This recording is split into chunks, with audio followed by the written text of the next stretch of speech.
about. Trying to figure out what it's all about. Existentialist. Am I worth anything or just discount? I don't know. I don't know.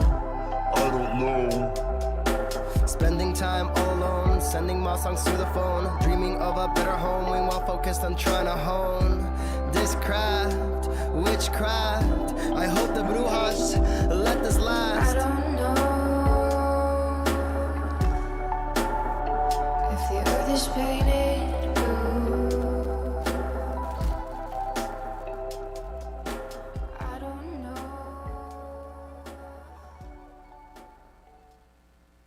That was the great sounds of Watts with Outside on WNHHLP 103.5 FM New Haven. Myself, Preston, with my partner in crime, Long Island raised, Elm City made, EZ Blues is in the building. Easy Blues, you're better with introductions more than me. Who do we have with us today on Behind the Brand?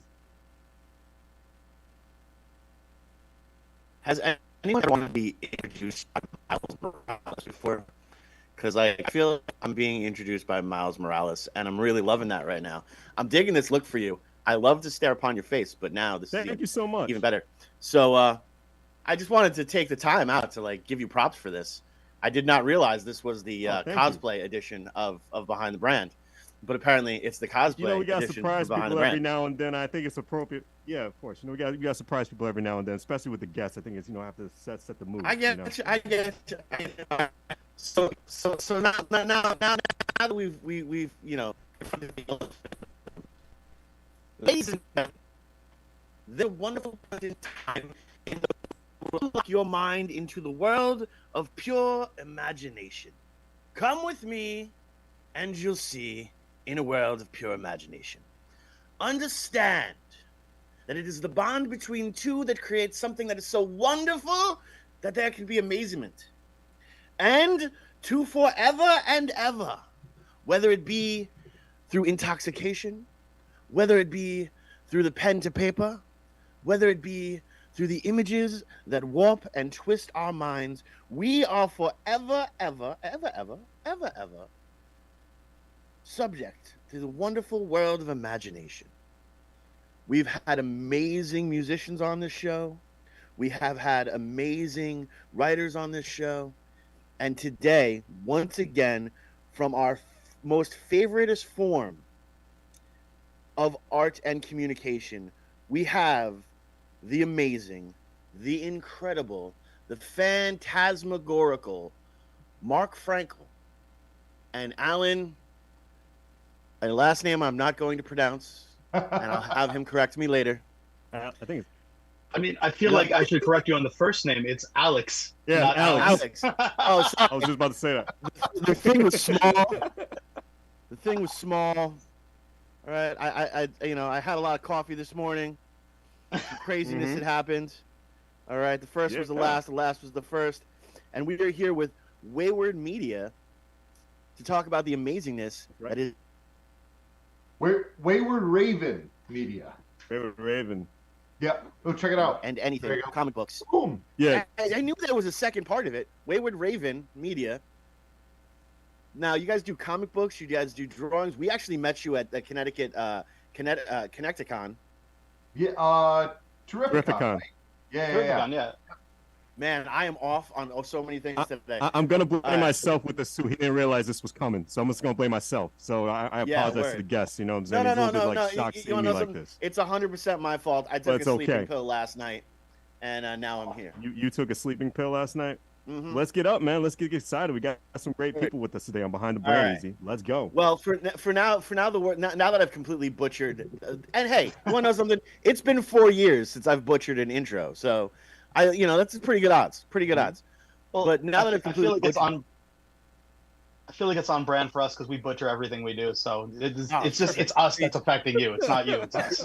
Well, no, see, but this is one of the coolest things. Is we knew when we were at Terrificon, like you guys were actually like the first people we talked to, and we knew right from jump. Like one, you guys are a heck of a lot of fun. Two, your artwork was amazing. I think Preston actually purchased 2 pieces, or maybe I think you had a buy 2 get 1 free piece thing going on. Yeah. It was really dope. And you do these incredible mashup type of things. So what brought you guys to deciding that creativity in comic books were the way that you guys wanted to be?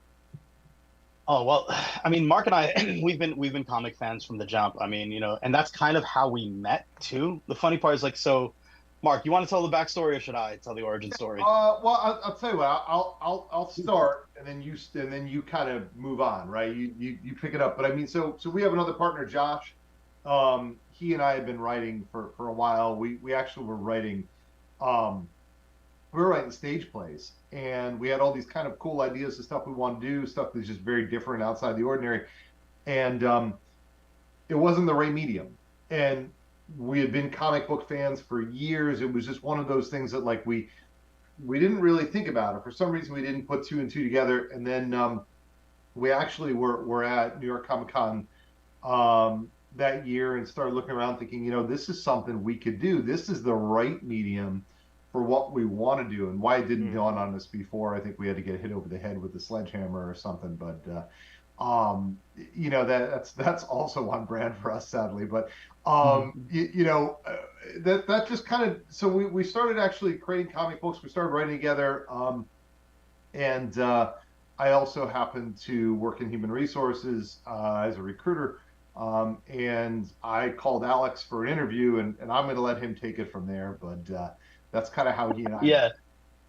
So for me, I grew up drawing and writing and creating, like, back in grade school, me and my friends, we would just like make our own little characters in comics. I would make handmade pop-up books when I was in grade school. But always it's like, I always wanted to draw. I always loved drawing, loved storytelling. But as I grew older and I started saying like, okay, all these people went to art school. I never went to art school, self-taught in everything that I do. And something, for a lot of people who draw, it's like you hear the whole starving artist thing, or if you don't have that support structure of like, encouraging drawing or creativity, you kind of don't go down that path. And for me, most of my life, I was like, oh, I'm never going to be good enough to be a Marvel and DC. Let me get a real job or whatever. Until my first time going to New York Comic Con, and I discovered the webcomic scene of like, I see all these people who draw as good. I'm maybe better than some are maybe a little bit better than me, but it's like, I noticed like, okay, I don't have to draw for Marvel and DC. I could do my own thing. And it kind of harkened back to, as a kid, making those comics with friends. So I tried making my own web comics, doing my own little illustrations, but I wasn't until like, I got that call from Mark about coming for a day job. Of all things, the office I was interviewing with was the same office as DC Comics in Manhattan. And I get off the elevator and I see this Superman thing. I'm like, wait, am I in the right place? I thought this was a different company. I finally get to the right office, go in and walk into Mark's office, and I see like the 52 backdrop that you had, or like the Sandman stuff that you had, or like even your little figures. I'm like, this isn't DC Comics that I'm interviewing in, right? It's like, no. And with Mark and I, we spent the entire interview talking comics. When I met the person who would become my manager, I spent the time talking Legos and Star Wars with him, because he had Legos and Star Wars in his office. And I'm like, okay, this is a weird little situation that I'm in, but I'm going to ride with it. I get the job. Mark and I, we spent all of our lunch breaks talking comics. I find out he's going to be at New York Comic Con. I was going to be at New York Comic Con. Find out he's a writer. He finds out I'm an artist. And just from me going saying, oh, if you're going to be there, I'll come and help you at your table, to riffing through our lunch breaks and coming up with what would eventually become Damn Heroes. By that time of New York Comic Con, we have 2 floppies that he had done with Josh, and 10 individual strips of what we did, which is Damn Heroes. And we're like, okay, maybe this thing can go somewhere, And then now 10, 11 years later, we have volumes of Damn Heroes, a couple of trades under our belts, and one and maybe a second anthology on the way. Yeah. So it's like, that's kind of the path we took. And it just came from riffing and just be like, yo, let's just do it ourselves. See, that's what I love about this show in particular is a lot of people will grow up in that type of aspect of whatever industry you're in. If I'm not in the 100% of the mainstream, I'm not good enough to be 100% of the mainstream, then I should just go and be a bean counter. And we're not knocking anyone who's counting beans for a living. If you're counting beans for a living and you love that stuff, you count those beans until the sun don't shine no more. We love and support you. But I don't like to count beans. That's just who I am. I have an artistic soul. I need to have a microphone in front of me on a regular basis, or I just kind of feel off. And you know, unless you were going to be on K-Rock, there was no way to have a career in this world.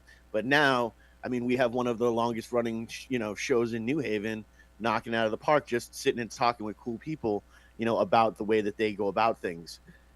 That's the story that we always want to bring through, is because you guys are punk rock too.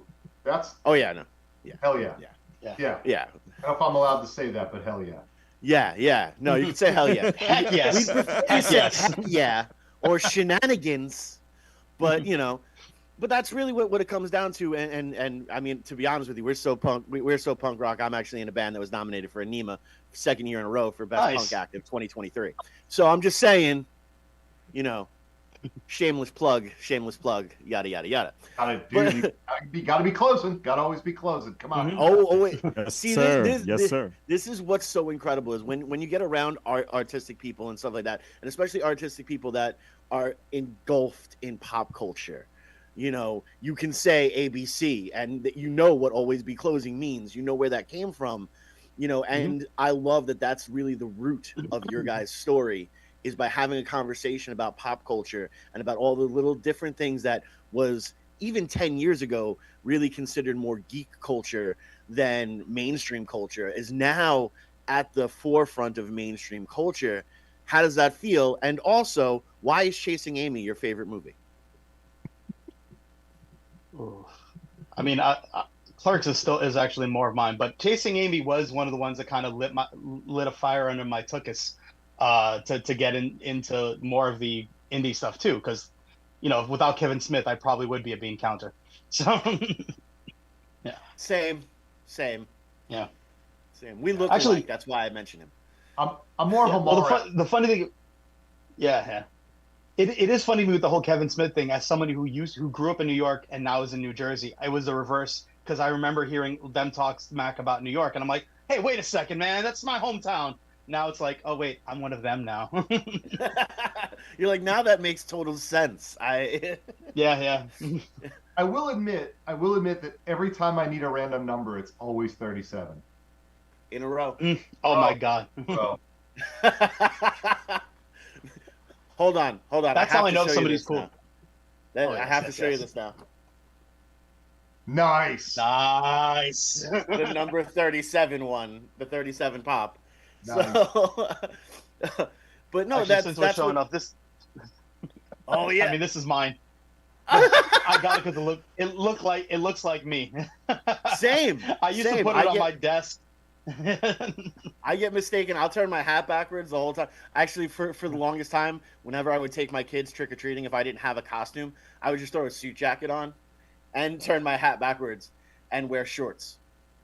And they're like, everyone like, that's a great costume. I was like, yes, it is. Yes, it is. I was like, now give me your candy. But enough about me. Let's talk about you guys. So now, going into, what was it like to, seriously develop your own strip, develop your own comic concept, and tell us a little bit about your first book, the start of it all. What is your origin story, sir? Well, I'll tell you, like, the writing piece, like, I've been doing that for years. That was always, when you're in school, oh, we get to write an essay? Awesome. I'm going to ace this thing. I knew I was going to ace it. In fact, there were times I'd start writing the essay that morning and hand it in 2 hours later, right? Like, I knew, all right, this is good. That was never a problem for me. So I knew I loved writing. That was easy. What I will say, I spent some time actually reading how comic book scripts get laid out and how they look, and did some actual research on it rather than just trying to write something and, hey, here you go, because I've seen this before, right? And then, armed with that knowledge, then I had some tales I knew I wanted to write, with some things I knew I wanted to do. When it comes to Damn Heroes, I think it's a little bit different. So that's the webcomic strip that Alex and I do together. and it really wasn't work. It just kind of like, writing is tough, creating things is tough, doing art is tough, but I think that combination of him and I kind of just riffing on stuff was more fun than work. It was just, BSing about this, that, whatever, and suddenly line of strips come out of it, or one off or something like that. Yeah, it Well, was and definitely that's- advantageous, like when we were in the same office together too, because it was like I said during our lunch break, or like a lot of people would see us in our offices together, and it's like, what are they doing? Oh, they're doing that comic book thing. So it's like Goofing off just again. cracking jokes. Yep. No one go in there and disturb. They're writing right now. Did you put like a red light, Yeah. like outside the door when the On red air. light's on? On air. Yeah, That's the on air on thing. air. Yeah. I wish. Well, the worst part about it is we couldn't really advertise it too much because we were essentially different departments. So there's no reason for Oh. Alex to be in HR's office on a daily basis unless he really has a problem with somebody before they realize, oh, they're just making comics. Wait, they're doing this in company time? Like, lunch break.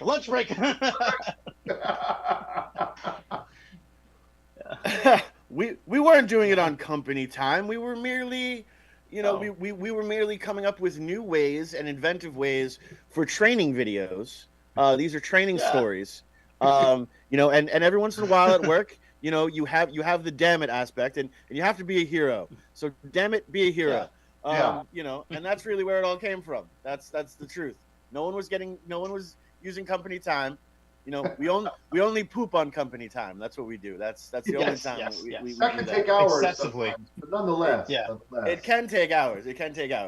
But that's so interesting and so awesome because, I'm hoping that the listener right now can understand that you can be creative whenever, wherever. You can be working for a company and be like, okay, I'm going to take this time and I'm going to take a couple minutes from myself because you need it. You need it for your mental health. You need it to move forward.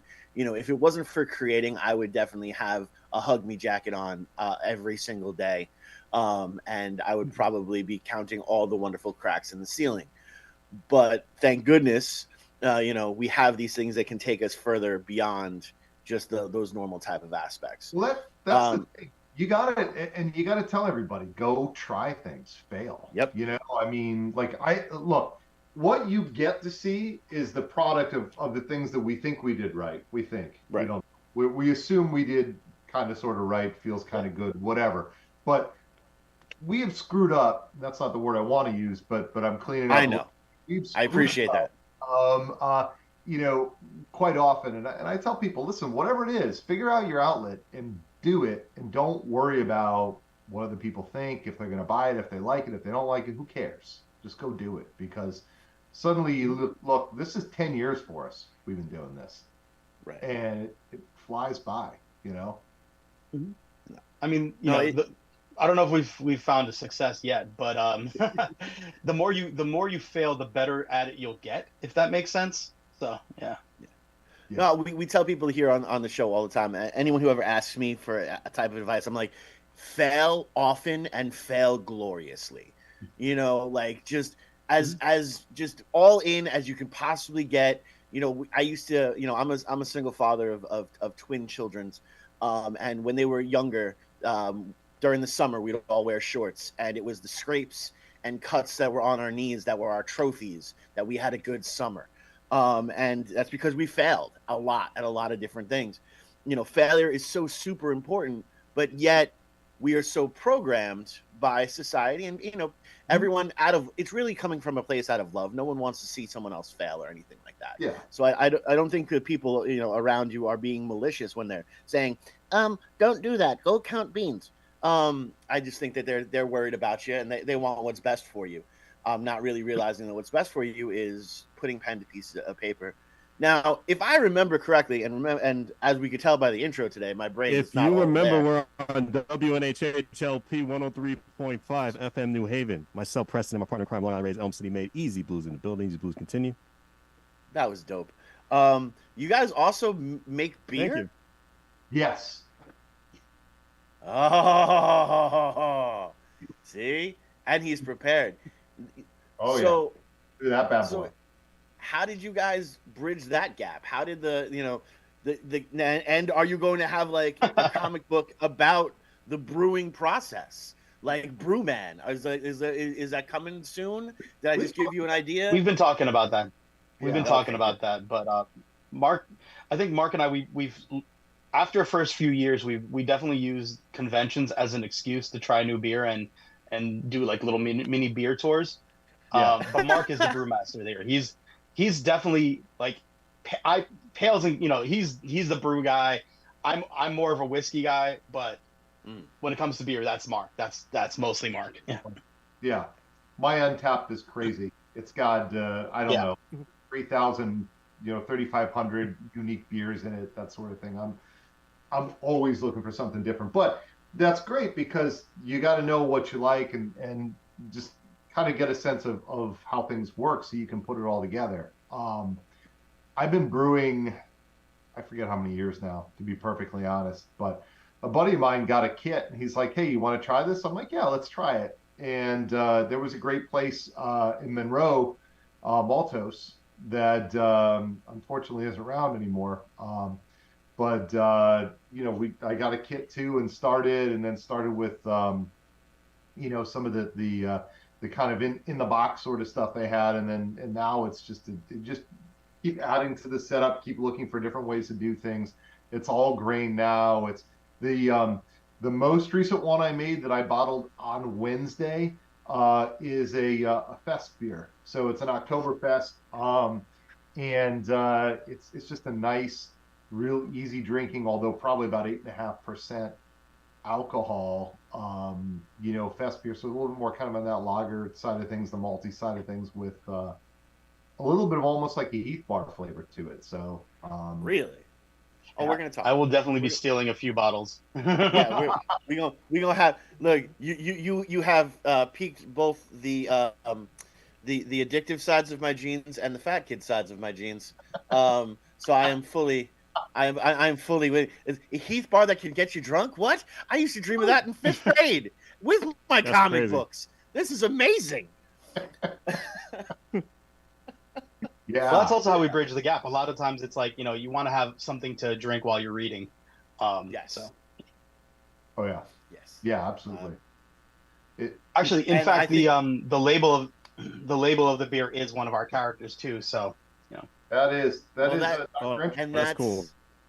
And that's one of the things that I truly appreciate is, when you can cross brand, when you can cross market, it makes so much sense. And then, also you have like that subliminal stuff. Like I'm sure a couple of the characters might go to the refrigerator and, you show that your beer is in that refrigerator and now they can be part of that world by cracking open that beer.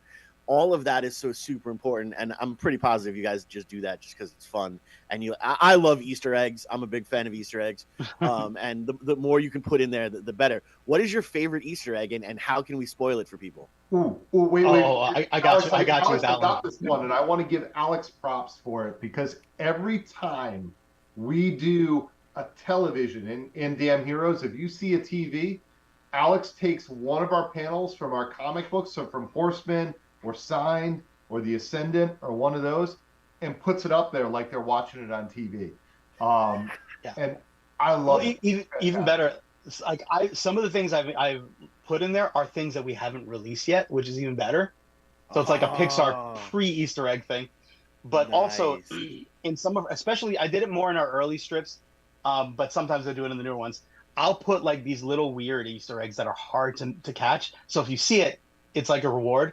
Like in one of the early strips, I put MODOK as a lawn ornament. And this was before MODOK made it to pop culture, to the modern zeitgeist. This was like, again, 10 years ago, when MODOK was just like maybe like real, like hardcore fans knew who the hell that was. Or like if you watch The Tick, when Chairface does the graffiti on the moon, essentially, I kind of had something similar to that in one of our books to imply that our character did the same thing to the moon. Right. Never explained how it got there, but if you see a moon in Damn Heroes, there is always the little symbol of Dr. Entropy on it.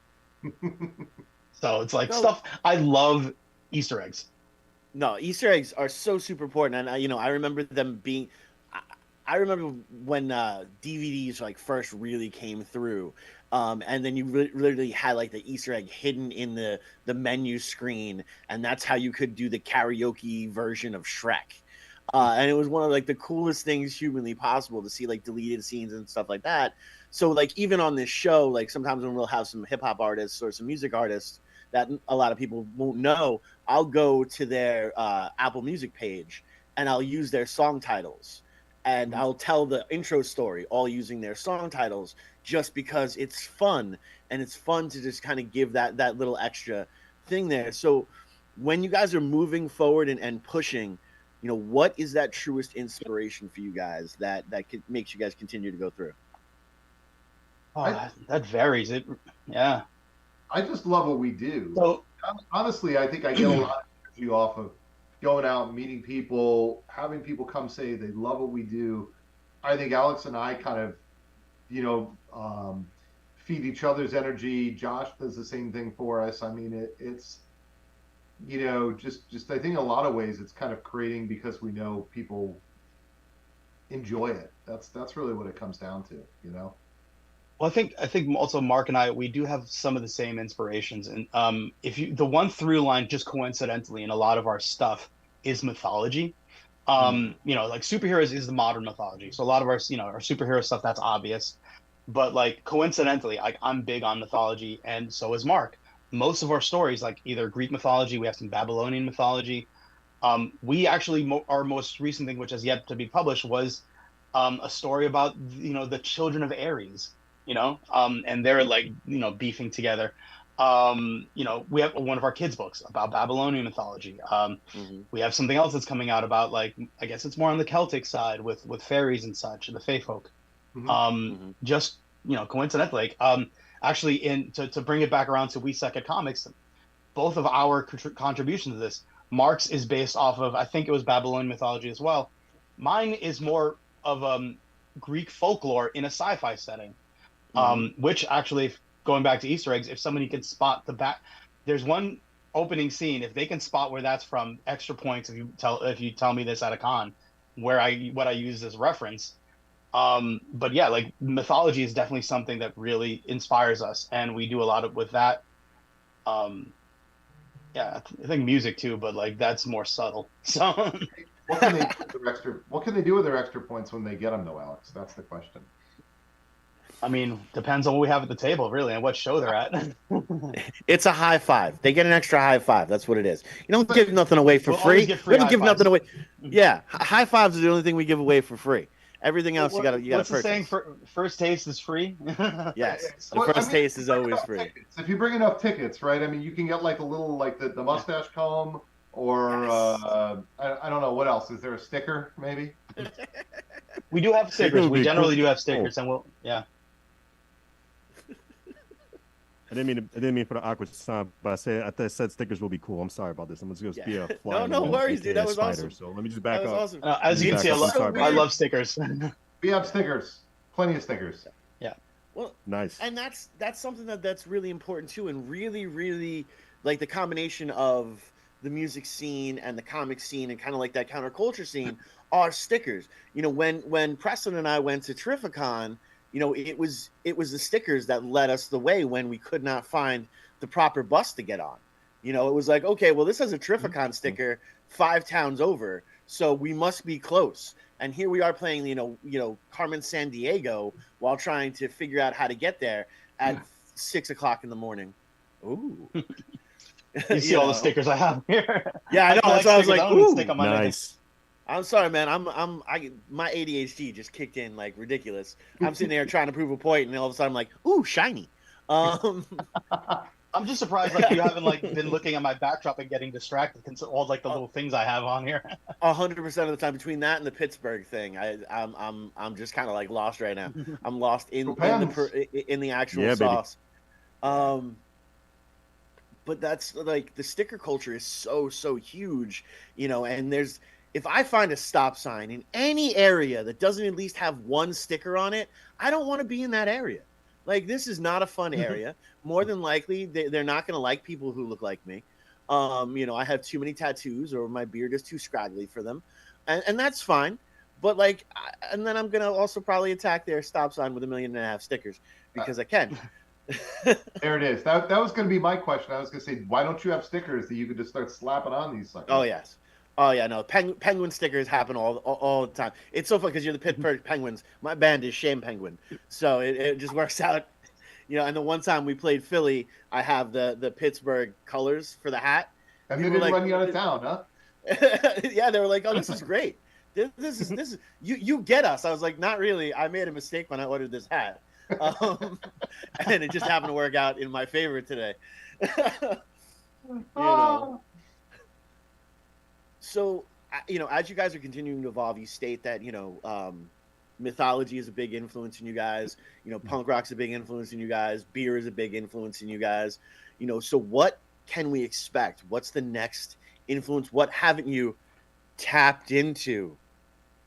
Well, we're doing a lot more with anthologies, and the reason is, as you can see, Alex is holding "We Suck at Comics" Volume 1, which was literally a 288-page volume that you might have seen at Terrificon. It's a weight A tome, but we're working on Volume 2 now. We've put a call for submissions out for Volume 2. If you go to our website, waywardraven.com, you'll actually see the submissions form and what we're looking for and whatnot. But the driving reason is it's all about engaging the community, right? I mean, it's just that comic book community. We want people who want to be involved. And so, you know, high tide raises all boats. Our goal is to bring in our friends and other folks who want to create and help them through that process. So we're looking for folks right now that have stuff they want to submit. That's beautiful right there. Yeah. Oh So yeah. I like see one thing just coincidentally, when we were putting together this book, we were told it's very much like an old punk rock zine. Yep. And it's like it's spiritually very connected to that, because like the whole point, and for people who are listening and not watching, at the beginning of every contributor's page, I have a little bio of them, and it's not just like a boring bio. It is like, I mean, it includes like their projects and, you know, who they are and how to find them on social media and whatever. So because again, we're promoting people. We're like, this is how you can find more from this person. We have a lot of like little funny jokes, like, you know, like, are you wearing pants? Why or why not? Or, you know, what's your pirate name? And stuff like that to keep it a little silly and whimsical. Like on mine, you know, being that I'm a huge tech nerd too, I answered one of the questions as ASCII art, just to be fun, just to be a little different. But you know, to go back to the punk rock thing, yeah, like people were saying, like, yo, this is like a zine. You basically printed a thick zine. Like, yeah, that's exactly what we're going for, because like Mark was saying, it's the community. You know, we've done a couple of signings at some local bookstores, you know, because like, yeah, we want to try to make some cash, but also we want to foster that community, because, you know, as people who are coming up, and again, the reason why we call it We Suck at Comics is there's a lot, it feels like very isolating when you're trying to do this alone. And it wasn't until like maybe 10 years in, like, no, yeah, probably 5 years in, when we started realizing, oh, we're not alone in this. There's a bunch of other people who started like us and are at different points in the process. And we're like, we need to remind people we all suck at comics. We all are part of this community, and we need to kind of help each other out.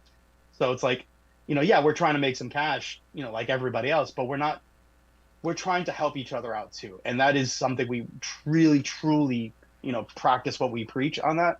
So like, we're, you know, at cons, we're always answering questions. We're always honest with people. It's like, you know, and we don't, you know, I've heard some people who view like each other, you know, other creators as competition. We don't. We're like, you know, I'll flat out say, yo, this person next to me, her art, much better than mine.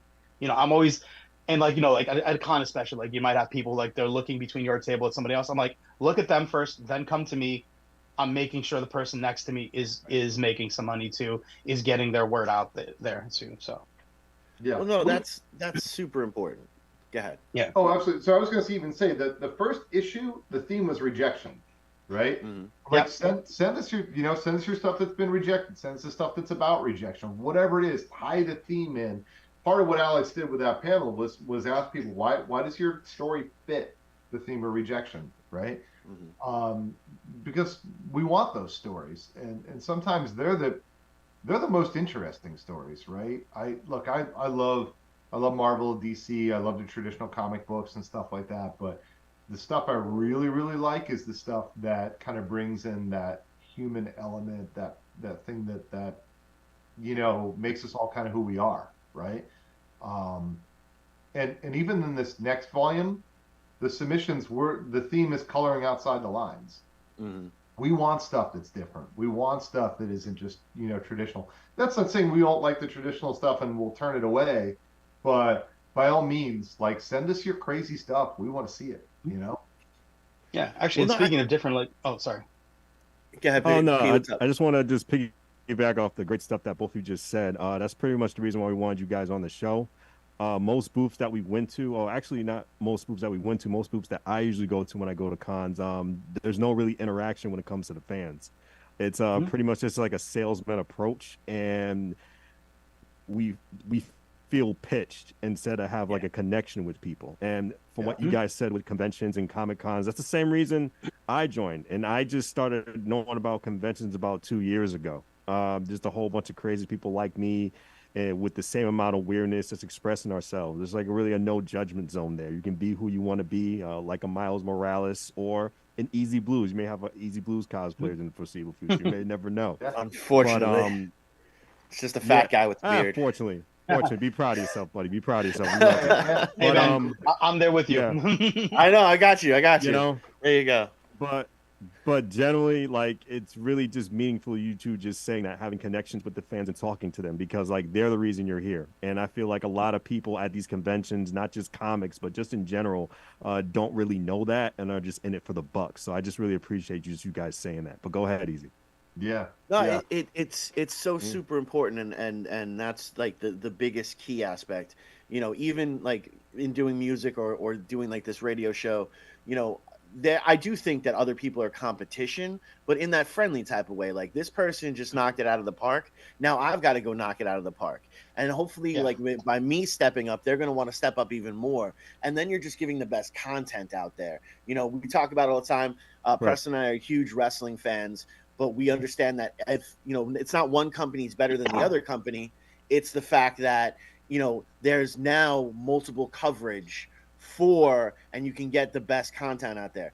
Like Tuesday night, it doesn't matter who's on the show, as long as you guys are putting out the best content humanly possible, you're gonna do the best. Don't rely on the name, rely on the content itself. And I love that you guys are doing that. I love that you guys are bringing also kind of back that punk rock zine type of feel. A lot of people have switched over to the internet when it comes down to stuff like that, and there's a whole bunch of different punk rock zines that are out there. I mean, we even have the New Haven Noise out here in particular, and I shout them out because they've been very kind of Shane Penguin, so I'll be very okay with them right now. And we're okay on WNHHLP 103.5 FM New Haven. Myself, Miles Morales, and my partner in crime, Long Island Rays, Elm City made EZ Blues is in the building. We got Wayward Raven Media with us and blessing us on Behind the Brand. Go ahead, EZ. Yo. But no, it's super incredible to see. Now, besides doing the compilations with the We Suck at Comics, are you guys getting to the point where maybe you would work with an outside story writer that you could pair up with, or maybe another outside artist to try to help branch out? Because like when we do music videos, I make sure we have a different director and a different type of actor, so they're ridiculously sharing, and you're putting out the larger umbrella. Is that what's on the thing? Did I just a spoiler alert?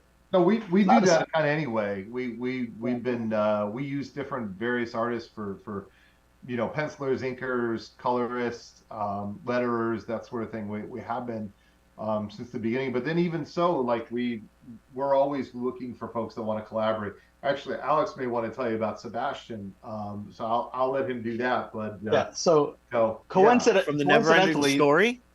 No. This is a really funny coincidence, because when we came up with Damn Heroes, for whatever reason, we named the main character Sebastian. He's the butt of all jokes. And then over time doing this, we met this dude, Sebastian, who's like a very close friend of ours, Sebastian Bonet. Definitely look him up. He's an amazing artist too and creator. And then, over time, we're just kind of riffing ideas, as is the foundation of Damn Heroes. And we're like, hey, isn't it funny that our main character is named Sebastian and we have a friend named Sebastian now? What if we bring Sebastian into Damn Heroes? So our friend Sebastian Bonet did a guest run where him and Sebastian unite against us in the comic.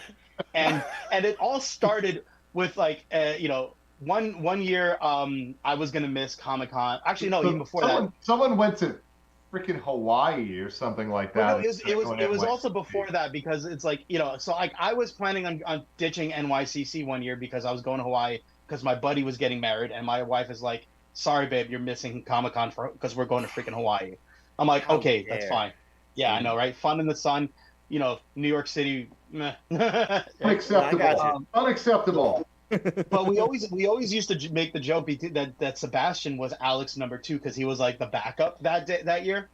And we don't look alike at all, but some people just said, oh, you just replaced him with somebody who looks similar. I'm like, I don't see the relationship, but whatever.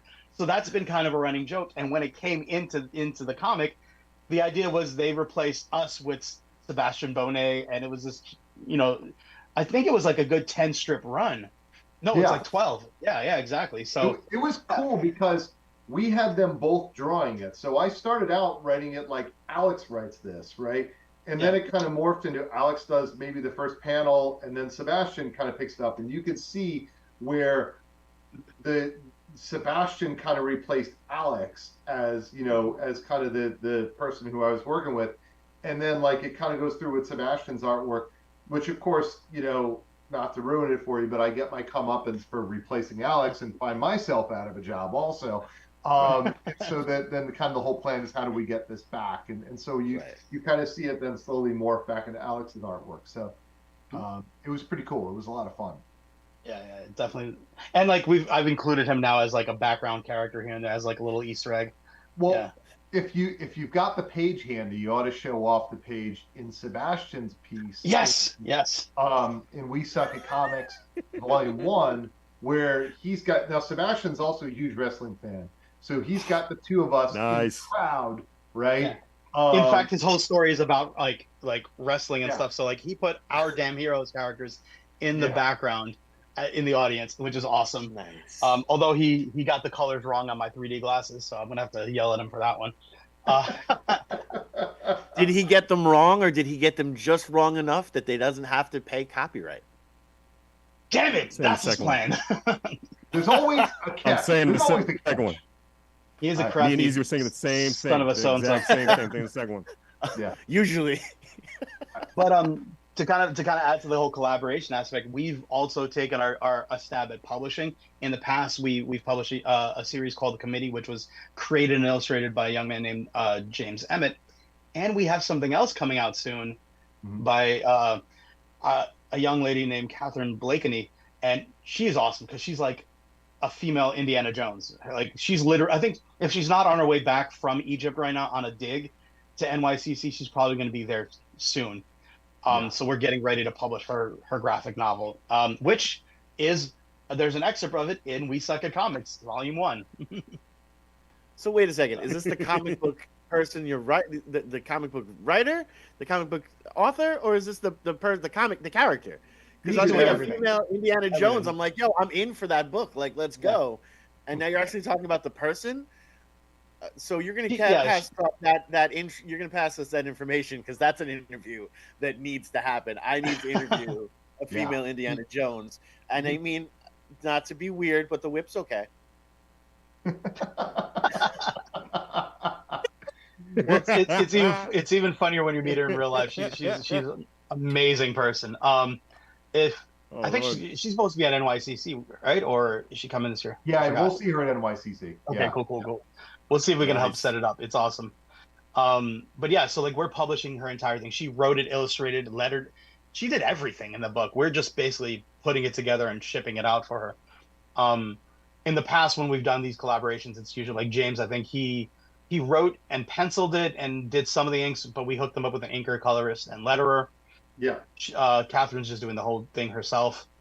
And we've been talking to people about doing more of those projects. They're, I know we have a kids book that we're also getting ready to release that was illustrated by by a really amazing artist. I think Mark, but it was Mark's script. So Yeah. we kind of juggle a lot of stuff, as part of the whole, high tide raises all boats, so. It's so awesome because that's actually Shane Penguin's whole aspect out here is we try to make sure that we want to be the tide that rises, we don't want to be the boat. So I love that you guys are saying pretty much the same thing that I say, and it's fantastic. But as you guys are continuing to move forward and continuing to grow, and you're opening now the doors more for publishing and those different aspects, will we start to see maybe even like a live action, or will we start to see more like a cartoon that has movement? Is that the next evolution, or are we doing VR? Like where's the ceiling? Is it glass, and can we break through it in an elevator? That's what I need to know. I kind of like to think we're just digging ourselves deeper into a hole. So it's, instead of going upwards, we're just descending downwards. Our elevator goes We're best down, friends now. sir. We're best friends now. We're best friends now. No, so animation is something we've always talked about. We don't have that skill set in house. We've been talking to people about maybe doing it. It's definitely out there. I know we've tried pitching to like studios or whatever, but that hasn't. We're nowhere, nothing to announce yet. As a side note, I honestly, my other love is video games, and my day job is I'm a coder, and I've always wanted to make a game, but nothing, like I would love to take one of our characters to make a game. That's just something, a dream of mine. I think once as a goof, when I was trying to teach myself something, I made a little Mario style game with Sebastian, but nothing that that I could show off. It was just literally just an idea. But like, Sebastian. only this time everybody jumps on his head. No, That would be on brand. That would be on brand. yeah, that would be on brand. Exactly. Yeah. So like, it's there. It's just nothing solid yet, but we're exploring that stuff. So. Well, this is the portion of the show where I start to throw out stupid ideas that are awesome.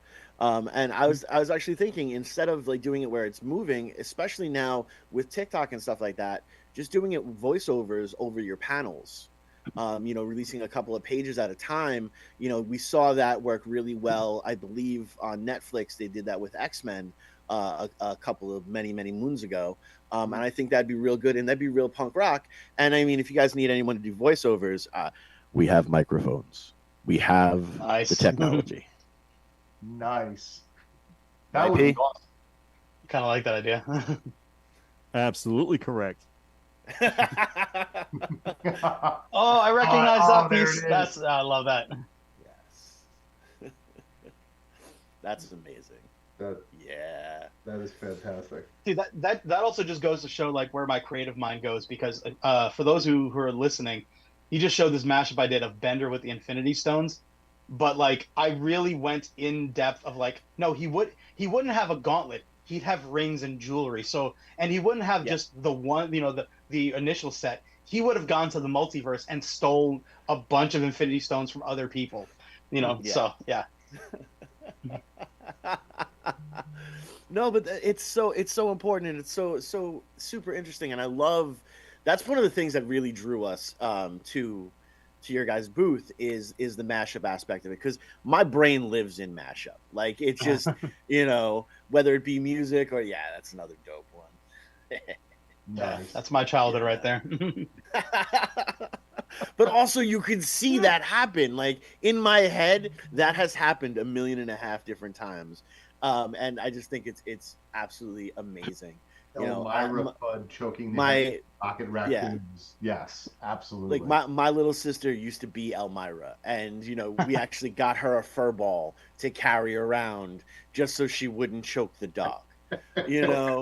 Awesome. So I love that. It touches my very soul. But yeah, man, if you guys want to do that, man, I'm totally down. We could totally do some voiceover work. I can do different voices. So whatever you guys need. Oh, Yes. there it is. There we go. There it is. Spider-Punk. Yes. So you guys would appreciate this. You Yes. know, like sketch. You can see I have some sketch covers on my wall here. No, My definitely. friends are in a band, and as Mhm. a little gift for them, I took her band and made them all Spider characters. I made her as Oh, that's cool. she was Spider-Gwen. Her husband was Miles Morales, but I gave him a silver afro because at the time he had like silver fro and dreads and stuff. I made Spider-Punk their Oh, wow. bassist because at the time That's I don't cool. think they had gotten their actual bassist now. And then I did Spider-Ham as their drummer, even though they don't have a drummer in their band. Shameless plug, they're called Cut Like This. Amazing band. Great friends of mine. Yeah, so yeah. Well, good. We'll continue to talk too because we can do some show shares between CT and New Jersey. Because, dude, I love playing, and any type of time I can get out in front of a crowd, and a crowd that's never seen us before, that's even more fun because they don't know what to expect. Awesome. And then all of a sudden, I've jumped on their shoulders, and they're giving me a piggyback around the entire venue. It's you laugh. That's happened. Preston's been there. I'm the dude. Dude, you're that talking kicks to- open. I was gonna say you're talking to the guy who's been in a mosh pit in a full black suit, so I'm there with you. Yeah, no, if the place gives me a wireless mic, I go outside and yell it because I believe the smokers need to see this show too. So Nice. Awesome. it's very, very, very important. But now that you guys are moving forward and everything, what type of advice do you have for other than submit your stuff to We Suck at Comics 2? Just Well, first thing, go to try it. waywardraven.com. yeah, waywardraven.com. Submit your stuff, but go try sense. it. I mean, seriously, like what harm is there in you try something and it doesn't work out? Okay, fine. You know what? It gets put in the back shelf somewhere. You try the next thing. You keep going. You don't stop. You find that time to just keep working at it and hold that time sacred, right? Make sure you go out and do it, because you know what? Otherwise, you're going to always say, well, I wish I had done this. No one wants to live in the I wish I did something. Just do it. Well, adding to that, It's true. get your stuff out there. That's the scariest thing as a creative person, having people see your work. But the more you get your stuff out there, the less scary it's going to be. And this is spoken as an introvert. I'm an introvert. I mean, I sound like it, but I am an introvert. But the hardest thing to do was get that first post up of my artwork. It gets easier. And the hardest thing I have to do, Alex, Mark, we love both of you. We got to get you guys back on. Oh yeah. Oh, we're Time best is friends approaching. now. We only got a couple seconds left for the broadcast. I just want to thank you just for being a part of this whole craziness, my craziness, Easy's craziness. And this is not the last time. And we appreciate you guys so much, and especially with the whole connection on WNHH LP 103.5 FM. Myself, Miles, and my partner in crime, Long Island Raised, Elm City made, EZ Blues is in the building. I'll see you at the con this weekend. Thank you guys. See you. Appreciate y'all. Thank you. See you there.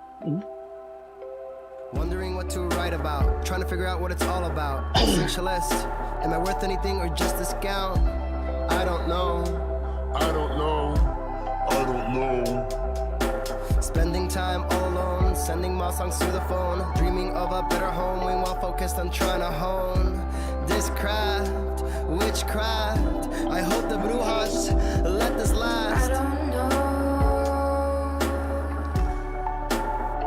if the earth is painted